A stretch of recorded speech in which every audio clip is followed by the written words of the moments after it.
एल्गार लायन्समध्ये आपलं स्वागत आहे। 18/2/2024 रोज रविवारला देवरी येथे कुणबी मेळाव्याचे आयोजन करण्यात आलेले होते। या आयोजनामध्ये प्रबोधन मेळावा व सत्कार समारोहाचा कार्यक्रम ठेवण्यात आलेला होता। या कार्यक्रमाला आवर्जून मार्गदर्शक पाहुणे गजानन कोरे, संचालक राष्ट्र निर्माण प्रशासकीय अकादमी अमरावती, निडूभाऊ बहिकार, सेवानिवृत्त प्राचार्य एस गर्ल्स कॉलेज गोंदिया, अनुपमाताई मेंढे, प्राध्यापिका शिवाजी सायन्स कॉलेज नागपूर, विजयभाऊ फुंडे, संतोष पकोडेवाला नागपूर ह्या मान्यवरांनी या ठिकाणी आलेले होते। या मान्यवरांनी समाजातील विविध कार्यक्षेत्राच्या बद्दल माहिती दिली। तसेच आमच्या क्षेत्राचे आमदार शेषराम कोरोटे यांनी कुणबी भवन बांधण्यासाठी 15 लाखाची निधी उपलब्ध करून दिली। त्या निधीच्या माध्यमातून आज कुणबी मेळाव्यामध्ये उद्घाटन सुद्धा पार पाडण्यात आलं आणि हा समाज सोहळ्याचा कार्यक्रम पार पाडून तात्काळ तुम्ही बांधकाम सुरू करावे अशा विविध समस्याबद्दल शेषराम कोरोटे यांनी सांगितलेले आहे। याबद्दल आपण समाजाने एकत्रित येऊन सहकार्य करावं व समाजातील तरुण विद्यार्थ्यांनी समाजाची धुरा घ्यावी अशा पद्धतीचे विविध मार्गदर्शन या ठिकाणी करण्यात आले। या मार्गदर्शनामध्ये विविध पाहुणे सुद्धा करायचं असं विचार असते। तर मी माझ्या घरची हालाकीची जी परिस्थिती होती या परिस्थितीला कसं सुधारावं यासाठी म्हणून मी 18-10 वर्गात असताना विचार केला काय हे जे काही लोक आहेत जे मोठे मान्यवर जे लोक आहेत असे कसे बनले याचा विचार केल्यानंतर विचार केलं की वाच आता आपल्याला हे करायचं आहे। आता तरी काहीतरी धंदे शिक्षण काहीतरी वस्तू आहे। त्यावेळेस फक्त शिक्षणामध्ये बऱ्याच काही गोष्टी होत्या आणि शिक्षणामधूनच लोक पुढे जायचं होतं। पण माझ्या शिक्षणामध्ये असं काही खूप काही नव्हतं। म्हणजे वर्गातला सगळ्या ढग वर्गामध्ये मी आणि प्रत्येक दिवशी 2-4 दिवसानंतर जेव्हा वाचन करायला लावलं त्याच्यातही जमत नव्हतं। मग एखादं कुठलंही काम म्हणजे शाळेतलं लिखाण असेल त्याच्यातही जमत नव्हतं। तर वर्गात असं होत होतं की सगळं बोलायचं की बस मी हे करेन मी ते करेन। पण माझ्याजवळचा काही प्रश्न होता का मी कसं माझ्या पुढे काय करावं, माझं करिअर कसं साधावं। मी वर्गात बसल्या बसल्या कुणीतरी एखादा लोहा लोखंडवाला जात होता त्याच्याकडे पाहत होतो म्हणजे हा याच्याही जीवनात हे एकच आहे की हा पैसे कमवतो आणि हा मोठा होईल। मी त्याला पटकन जाऊ त्याला विचारायचं की काका तुम्ही पैसे किती कमवून टाकता। तो हळू तो सांगत होता की काय नाही म्हणजे मी आज 500 रुपयाचं लोखंड विकलं तर 200 रुपये माझे जमा होतात। आणि 200 रुपये म्हटल्यावर माझ्या डोक्यात असं उजेड पेटायचा की त्यावेळेस एखाद्या नॉर्मल माणसाला एक 100 रुपये रोजी किंवा 75 किंवा 25 रुपये रोजी असायची। 98-99चा काळ होता। मला हा 200 रुपये करते तो मला हा व्यवसाय करते म्हणूनच हा 200 रुपये कमवू शकला। आणि मग मी माझ्या वडिलांकडे बघायचं तर वडिलांना विचारायचं बाबूजी तुमच्या दिवसाला किती भेटते। तर भाऊजी म्हणायचे 125 रुपये। म्हणजे तू सकाळी किती वाजता काम करतेस?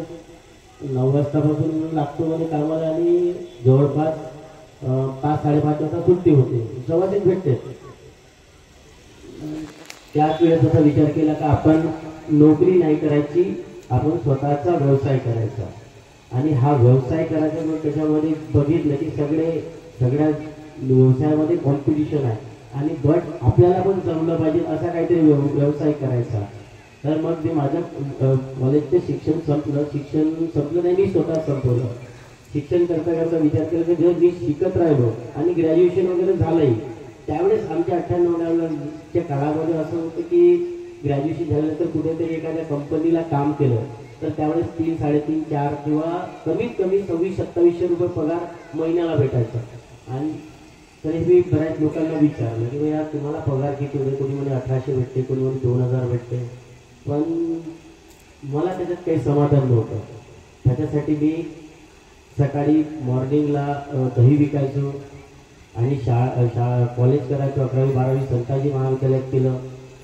ते झाल्यानंतर सायंकाळी पुन्हा विचार करत होतो मला दही डब्बा जर दह्याचा विकून 75 रुपये किंवा 90 रुपये होत असेल तर 10 रुपये कमावेल एका दिवसाला। जर मी 200-300 रुपये कसे कमावं यासाठी विचार करत बसलो। दही विकत असताना मी एका पकोड्यावाल्याकडे दही द्यायचो रोज. तर त्यांनाही असंच विचारलं सर की तुमच्याकडे काम मिळेल का. तर त्यांनी मला स्पष्ट सांगितलं की नाही. त्यांनाही विचारलं की तुम्ही दिवसाला किती जमवता. त्यावेळेस त्यांनी सांगितलं की माझा रोजचा धंदा 700 ते 800 रुपयाचा होतो. तर त्याच्यात त्यांना विचारलं की तुम्हाला प्रॉफिट किती होते. तर त्यांनी हळूच सांगितलं की हा प्रॉफिट तर असं सांगता येत नाही. तरी पण म्हटलं काकाजी सांगायला एकदम साध्या छोटा होतो वयात एकदम तडपातळ बांध्याचा मुलगा होतो. त्यांनी सांगितलं की मी रोजचा 500 रुपये मला 250 ते 300 रुपये मला लागतात आणि जवळपास 500 रुपये माझी वर्डेची कमाई आहे. तर ते शब्द ऐकल्यानंतर म्हटलं या काम करण्यासाठी मला कुठल्याही प्रकारचा अभ्यास नाही लागत. मी जे काही अभ्यास केला त्याच्यात माझं होऊन जाते. आणि मी ते ठरवलं की मला हाच व्यवसाय करायचा आहे. आणि त्या व्यवसायासाठी त्यांच्याकडे कामासाठी प्रयत्न केला. मला त्यांच्याकडे नोकरीला जवळपास 4 महिने बोलून त्याच्यानंतर त्यांनी मला बोलवून घेतलं एक दिवस कामासाठी. त्याच्या अगोदर मी असे बरेच कामं केले. वडिलांसोबत सिव्हिलचे काम केले, भाजी विकली, किराणा दुकानात काम केलं, गन्याच्या ठेल्यावर काम केलं. VIP कंपनीत सुद्धा मला अप्रेंटिसशिप म्हणून 3 महिन्याचा चान्स दिला, तेही केलं. असे खूप सारे व्यवसाय करत असताना जवळपास माझ्या जीवनामध्ये मी 16-17 प्रकारचे व्यवसाय करून बघितले. पण असं कुठल्याच व्यवसायात असं वाटत नव्हतं की याच्यातून मी काही तरक्की करू शकेल. पकोड्यावरच जेव्हा त्याला त्याचा एक पुरुष जर शिकला तर तो फक्त स्वतःची प्रगती करतो आणि स्वतः शिकतो. पण एक जर स्त्री शिकली तर ती फक्त स्वतःपुरती नाही, ती कुटुंबालाही शिकवते, ती समाजालाही शिकवते आणि येणाऱ्या पिढीलाही घडवते. म्हणून जर समाज सुधारायचा असेल तर स्त्री शिक्षण हे फार महत्वाचं आहे. स्त्री शिकली तरच समाज सुधरू शकतो आणि समाज सुधारला तरच देश सुधरू शकतो. म्हणून स्त्रीचं शिक्षण हे खूपच महत्वाचं आहे.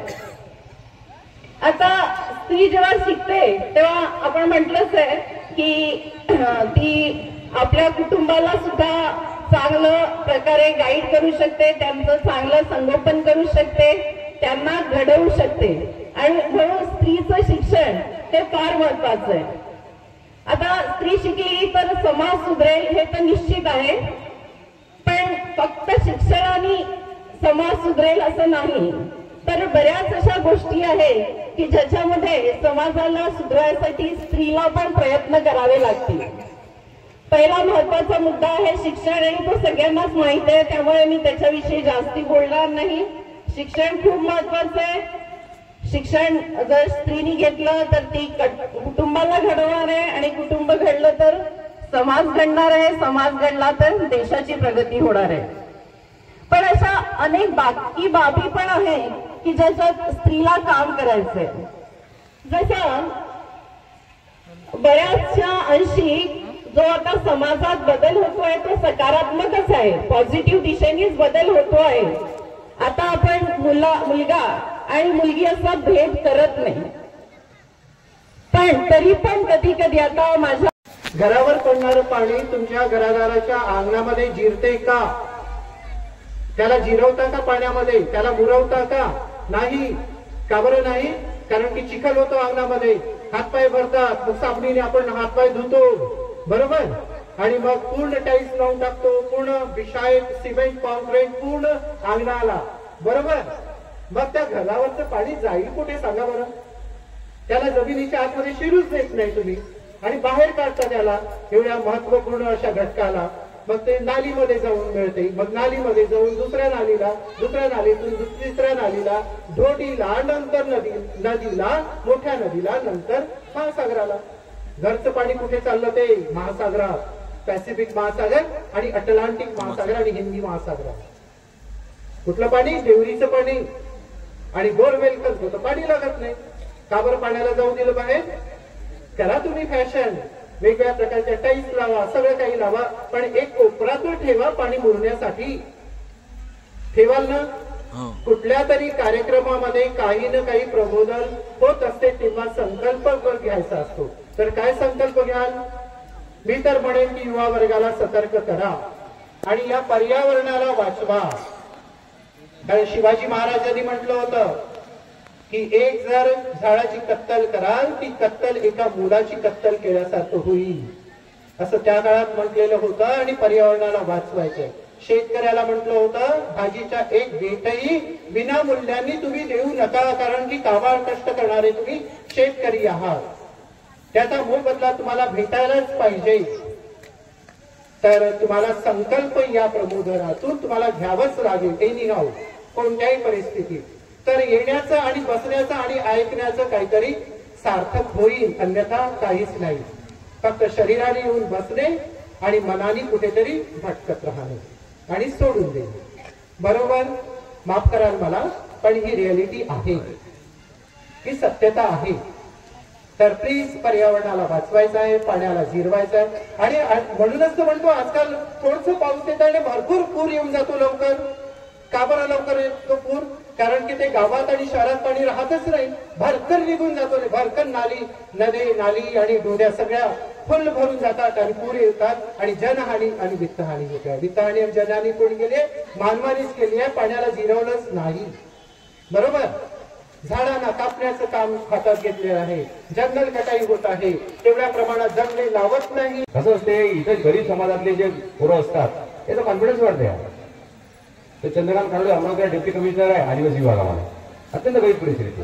डेप्टी कमिशनर आहे, डेप्टी कमिशनर. असे माझ्याकडे 9-9.5 उदाहरणं आहेत. हे का सांगतो तुम्हाला मी? तुमच्यावरती क्षमता आहे. हे कोणत्या फार वरच्या जातीतल्या लोकांचे पोरं नाही आहेत. त्याचे ओबीसीचे कुठेतरी शिक्षण कमी झालेलं, काहीतरी आपले थोडंफार शिकलेलं 10वी-12वी मुक्त विद्यालयातून ग्रॅज्युएट केलेले पोरं, पण ते माया समोर इमानदारीनं प्रामाणिकपणे बसले. ते बसले म्हणून त्याचं प्रबोधन झालं, आणि प्रबोधन झालं म्हणून त्याच्या जीवनाची दिशाच बदलली. काय झाली पाहिजे? आपल्याला आपल्या समाजाची जी आपण दिशा म्हणतो, जी दशा आहे ती समजली पाहिजे. मग त्या पद्धतीनं आपल्याला दिशा जर मिळाली तर त्याचा आपण फायदा घेतला पाहिजे. एवढ्या गरीब परिस्थितीत माझा जन्म झाला आहे. आम्ही लहानपणी सांगितलं तुम्हाला की आम्ही 4 भाऊ होतो. 4 भाऊ कसे काय झाले म्हणून आई खाऊ 4 भाऊ? अरे पोरगी पाहिजे होती म्हणे हे ना, म्हणून 4. त्यातले 2 शिकू शकले, 2 शिकू नाही शकले. 2 शिकू शकले. एक मी नोकरीवर आहे, माझा विषय आहे. माझा एक छोटा भाऊ इथं गडचिरोलीला भूमी मध्ये 2 शिकू नाही शकले. ते गावात व्यवसाय पाणी करतात. प्रत्येकाने लक्षात घ्यायचं की प्रत्येकाकडे क्षमता असते. शिवाजी महाराज का घडले? कारण त्यांना मार्गदर्शक होते त्यांचे आई जिजाऊ, आणि खरे त्यांचे मार्गदर्शक होते जगद्गुरु तुकाराम महाराज. तुकाराम महाराजांचे प्रवचन ऐकायसाठी शिवाजी महाराज विषांतर करून जायचे. रामदास स्वामी त्यांचा दूरदूरपर्यंत संबंध नव्हता. पुस्तकात दिला आपल्या डोक्यात घालून.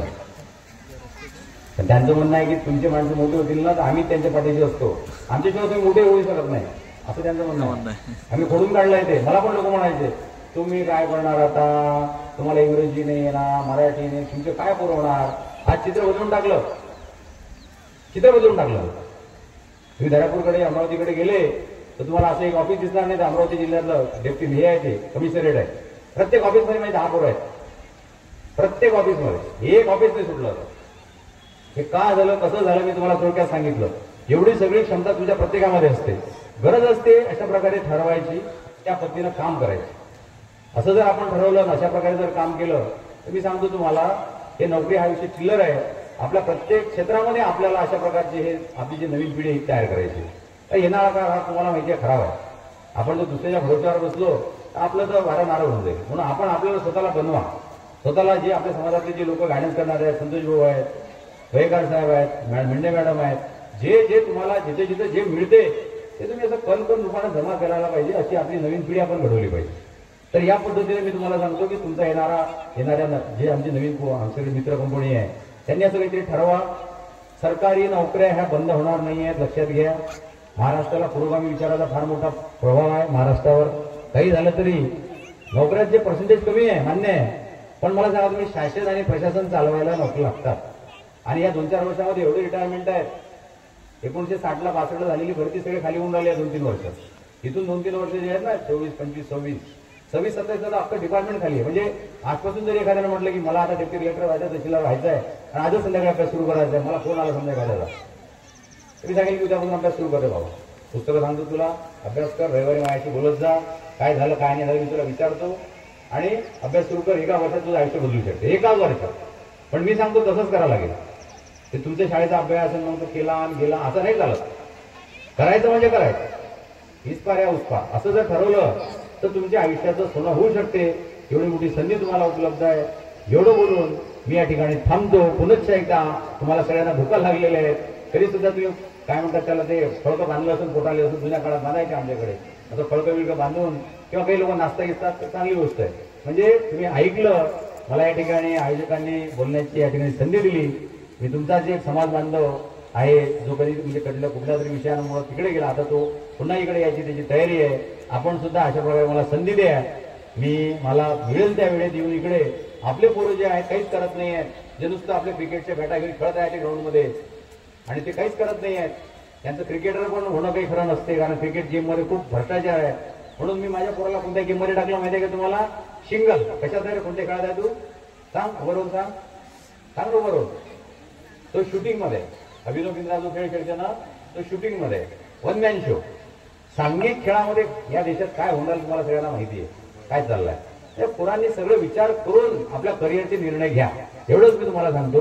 आणि जीवनामध्ये खूप मोठं व्हा, खूप मोठी संधी आहे. जिथं जिथं आमचं तुम्हाला गरज पडेल आम्ही अर्ध्या रात्री यायला तयार आहे. अर्ध्या रात्री मी फोन उचलतो.